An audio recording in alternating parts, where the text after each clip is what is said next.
Mr. Canis wasn't going to be able to stop them. Sometimes he looked as if his own clothes were too heavy for him to wear. Sabrina realized now would be a great time to grab her sister and make their escape. But it didn't feel right. The old woman and her feeble friend needed their help. She would have to do something herself. Find a weapon, a rock, a stick, anything she could use to fight the men off. But the pathway was as clean of debris as it was of people.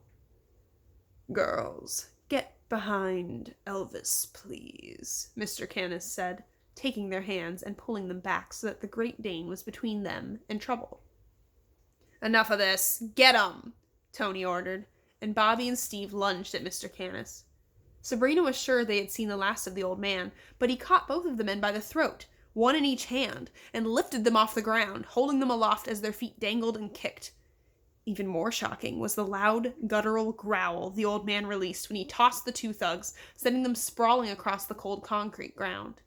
For 10 yards, they thumped and bounced, groaning with each painful smack against the pavement. "All right, that's the way you want to play it," Tony threatened as he pushed Mrs. Grimm roughly to the ground. He swung his iron bar wildly at Mr. Canis and rushed forward, but the old man quickly stepped sideways and tripped him, sending the thug to the pavement with his friends. Tony leaped up and rushed at Mr. Canis again, only to feel the same painful results.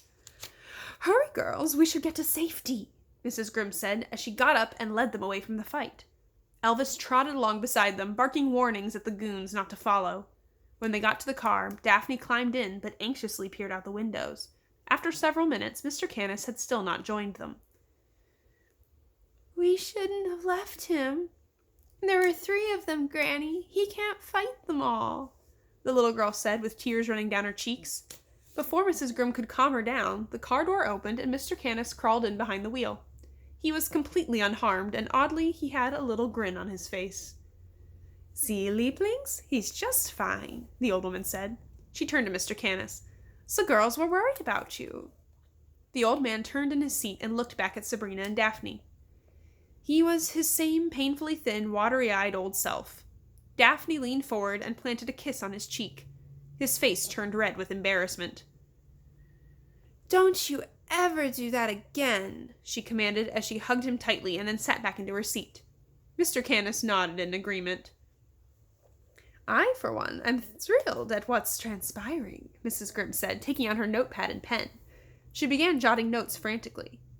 Sabrina was shocked. "Thrilled? We were almost killed." "Killed? Oh, Mr. Canis, doesn't she remind you of Basil?" Mrs. Grimm tittered.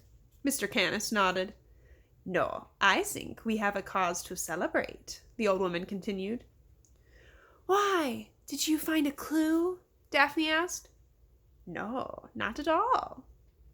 "Then what's to celebrate?" Sabrina said. "We're getting close, Lieblings. When they send the goons, the bad guys are getting nervous."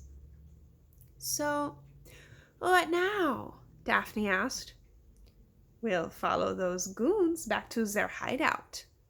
"What? Why would we do that?" Sabrina cried, remembering Tony and his crowbar. "Because they're going to lead us right back to their boss. Ladies, we're going on a stakeout." Oh, hold on. There we go. Sorry. Mr. Canis managed to find the thug's car in no time, and he trailed them at a distance, which had to be pretty great considering the noise coming from Mrs. Grimm's old rust bucket. Driving high into the hills overlooking Ferryport Landing. They passed no other cars, just a few deer wandering by the road in the fading light. But Sabrina wasn't enjoying the scenery. She was a nervous wreck. She had already worried about Mrs. Grimm's sanity based on the ridiculous fairy tale story she had told earlier that day. Now, the crazy old woman had them chasing 3 dangerous men. She wanted to kick herself for not escaping when they had the chance, and decided that she and Daphne would make a run for it as soon as possible. Eventually, the thug's car pulled into the empty driveway of a small mountain cabin. Mr. Canis turned the engine and lights off and let the car coast along the road until they found a dense growth of trees to park behind. When they came to a stop, Mrs. Grimm opened up her handbag, fumbled through it, and took out a pair of odd-looking binoculars. "What are those?" Daphne asked. They're binoculars for nighttime. They're called infrared goggles. I thought they might come in handy tonight, the old woman said as she handed them to Daphne. Want to take a peek? Daphne took the goggles and raised them to her eyes. Oh, that's horrible. Sabrina looked out the window but saw nothing. What? What do you see? She asked nervously. You, the little girl giggled. Here, take a look. The older girl stuck out her tongue and took the goggles from her sister. When she looked through them, the darkness became illuminated in green light, and she saw the 3 thugs going into the cabin. Let's see who else turns up, Mrs. Grimm said. Sabrina, would you mind letting Elvis out? He probably needs to stretch his legs. Sabrina handed Mrs. Grimm the goggles and opened the door. Elvis lumbered out, causing the car to make noises that sounded like squeals of delight. With the door open, the girls could have easily made a break for it, using the woods for cover as they made their escape. But Daphne was leaning on the front seat asking questions. Granny Relda, are all the fairy tales true? Almost all of them, but some are just bedtime stories to get kids to go to sleep. For instance, a dish never ran away with a spoon, and no cows that I know of has ever jumped over the moon. How about the 3 little pigs? Mr. Canis shifted in his seat, but said nothing. Yes, dear, they are real, Mrs. Grimm replied. How about Snow White? Yes, indeed. In fact, she's a teacher at Fairyport Landing Elementary. We're going to have to enroll you two there in a couple of weeks. She's very sweet and, as you know, very good with little people like yourself. What about Santa Claus? I've never met him, but I have it on good faith that he is alive and well. I've got a question for you, Sabrina said. These stories were written hundreds of years ago. How could all these people still be alive? Easy, child. It's magic, Mrs. Grimm explained. Duh, Daphne said to her sister, as if it were common knowledge. Sabrina shot her an angry look, but the little girl ignored it. Granny Relda, have you ever seen a giant? Daphne asked. Of course, Liebling. I've even been to the giant kingdom on a couple of occasions. The last time I was nearly squished by the giant queen's toe. Mrs. Grimm laughed. As an apology, she gave me that piece of fabric. Well, if there really are giants, how come we haven't seen any yet? Daphne asked. There weren't any around until yesterday, Mrs. Grimm said. Long ago, the ever-afters realized that giants were just too unpredictable. They caused as much destruction when they were happy as they did when they were mad. And once they planted themselves somewhere, it was impossible to move them. Imagine trying to plant seeds on your farm with a sleepy giant lying across it. When humans started moving into Fairyport Landing, everyone realized that giants were just too big to disguise. Of course, the giants didn't agree and refused to go back to their kingdom. Your great-uncle Edwin and your great-aunt Matilda tricked them into climbing their beanstalks, and once they were all up there, the townsfolk chopped the beanstalks down. What good would that do? Daphne asked. No beanstalk? No way into the world. Of course, there were a couple of people who didn't much care for the plan. In the old days, people would plant magic beans and climb up the beanstalks just to steal the giant's treasures. Lots of people were foolish enough to try, but only one ever survived the ordeal, Mrs. Grimm said. Jack? Daphne asked. You are correct, Liebling. Jack robbed many giants and killed quite a number of them, too. In his day, he was very rich and famous, so I hear he's working at a big and tall clothing store downtown now. I can't imagine he'd be too happy doing that. Are you going to sit here and tell us that Jack was a real person? Sabrina snapped. Was and is, my love, Mrs. Grimm replied. So, let's just say that all this is true. If all the beanstalks were destroyed, how did a giant get down here? Sabrina asked, confident that she had tripped up the old woman.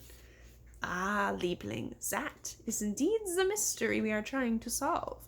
Whoever did it had to have a magic bean, and I thought we had accounted for all of them. It would help if we knew why they wanted to let a giant loose. I'll bet he was a big one, Granny Relda. Probably 1,000 1,000 feet high, Daphne exclaimed. Oh, sweetheart, he's probably no bigger than 200 feet tall, Mrs. Grimm said. Sabrina looked at her little sister in the moonlight and frowned. Daphne's eyes were as big as Frisbees. Sabrina was losing her little sister to the old lunatic. For a year and a half, it had been just the two of them, and Sabrina had done everything she could to keep them together and safe. She had protected her sister from nasty Miss Smirt, the horrible kids in the orphanage, and all those foster parents, and now she was unable to protect her from a crazy old woman. Just then, Elvis let out a low growl. Someone's coming, Mrs. Grimm warned as headlights flashed behind them. Everyone, get down. They all huddled under the windows as a car passed by and headed toward the cabin. When it was far enough away, they lifted their heads. I don't think they saw us, Daphne said. The old woman lifted the goggles to her eyes. Well, Sabrina, we've got more evidence for your theory. That's Mayor Charming's car, Mrs. Grimm said. I didn't expect to see him here. Mr. Canis rolled his window down and sniffed the cool mountain air. Then, as if he smelled something foul, his nose curled up. The odd thing was that Elvis, who was sitting outside of Mr. Canis's window, had the same expression. The two of them were smelling something they didn't like. Charming is knocking on the door, Mrs. Grimm reported. Mr. Canis turned in his seat.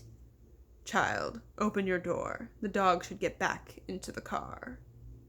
Daphne opened her door and called for Elvis, but the Great Dane stood motionless, sniffing the air as if he was dedicating all his attention to it. They're talking, the old woman continued, still looking through her goggles.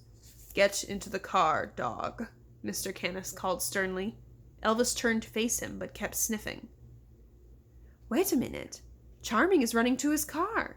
Something has got him spooked, Mrs. Grimm remarked, and you won't believe who's with him. It was the perfect opportunity. The old woman was watching the house, and Mr. Canis was distracted by Elvis. Sabrina grabbed her sister's hand, opened her car door, and pulled Daphne out. What are you doing? Daphne cried. We're getting out of here this minute, Sabrina replied, but before they could even take a step, Elvis blocked their escape with his huge body. Come on, you big flea hotel! Get out of the way! Sabrina shouted, but the dog refused to budge. Don't call him a flea hotel, Daphne scolded. He's sensitive. Elvis let out a horrible whine. It was followed by an earth-shaking thump that sent the girls tumbling to the ground. What was that? Sabrina asked, trying to stand up. Girls, get into the car, Mr. Canis urged. His face looked serious and dark. We're not going anywhere with you, Sabrina cried as she got to her feet. Leaplings, please. Something is coming, Mrs. Grimm begged. Something is coming? What does that mean? Enough with the stories, okay? Sabrina yelled. You're just trying to scare us and give my sister nightmares so that maybe we'll be too frightened to leave you. It was almost as if the mini earthquake had knocked something loose inside of Sabrina, and anger and frustration at being abandoned, drifting from foster home to foster home, always hoping for some place where they could be happy, but finding that whenever they got close, it was tainted with some sort of craziness. Sabrina, we can discuss this at another time. Please get into the car, Mrs. Grimm pleaded once more. I don't want to hear another word about fairies and goblins and giants or Jack and the Beanstalk or Humpty Dumpty, Sabrina raged as Elvis let out a shrieking howl. I know the difference between reality and a fairy tale. But she had hardly finished her rant when something fell out of the sky. It was monstrous and encircled the car and lifted it off the ground. Sabrina couldn't believe what she was seeing, but it was there, right in front of her. It was a hand. A giant hand. Her eyes traveled up the arm, higher and higher, until she found a giant head and then immediately wished she hadn't. Boils as big as birthday cakes pocked the giant's greasy skin. A broken nose zigzagged across the face, and one dead white eye seeped pus while the other one was lined with the crust of sleep. Hairs as thick as tree trunks jutted out of his nose and hung over a mouthful of broken, misplaced yellow and green teeth. He wore the hides of dozens of gigantic animals, including the head of what looked like a giant bear for a helmet. The dead bear's sharp fangs dug into his bald head, threatening to pierce his brain. His boots were made from more hides, and tangled in the laces were several unfortunate saplings. You don't see him? Yeesh. The giant lifted the car up to his repugnant face and looked inside like a child inspecting a toy. With his free hand, he picked his nose. "Where is Englishman?" he bellowed. "Why does he hide from me?" Sabrina couldn't see what was going on in the car, as it was nearly 200 feet off the ground. Were Mrs. Grimm and Mr. Canis even still alive? It was all so horrible the two girls barely noticed that something had dropped from the car, landing with a clang at their feet. "You cannot hide from me, Englishman," the giant shouted as he lifted his enormous leg and stomped down hard on the little mountain cabin, flattening it like a pancake. Pieces of timber and stone sprayed into the air, just missing the girls. Sabrina and Daphne gasped. The three thugs, Tony, Steve, and Bobby, had been inside the cabin. There was no way any of them could have escaped. Looking down at the destruction, the giant let out a sickening laugh. He stuffed the car into a greasy shirt pocket, lifted his other humongous leg, and walked away, carrying the remains of the mountain cabin in the treads of his boots. The earth shook violently, and a ripple spilled across the land, as if someone had tossed a stone into a pond to see it skip. Because of his mammoth stride, the giant completely disappeared over the horizon after just a dozen steps. Only the distant rumbling of his disastrous footfalls and the angry growls of Elvis remained. The girls stood completely frozen. Competing with Sabrina's fear was another unsettling emotion: humiliation. Mrs. Grimm had been telling the truth the whole time, and Sabrina had refused to listen. Sabrina had deliberately been a jerk to the old woman, and now she might never see her again to tell her she was sorry. She moved to comfort her sister, but Daphne pulled away. The little girl rushed over to pick up whatever had fallen from the car. It was Mrs. Grimm's handbag. "She was telling the truth, and you have been a big snot since the first minute. Tell me now if you think she's crazy," Daphne said furiously. "I don't think she's crazy," her older sister said, but Daphne had already turned and was marching down the road. "Where are you going?"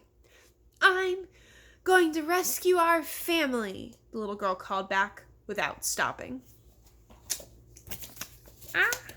Alright, well, that was chapters 3 and 4. I'm excited to read 5 for you guys soon. Ooh, Colby's still napping. I love you, 5th grade. Bye.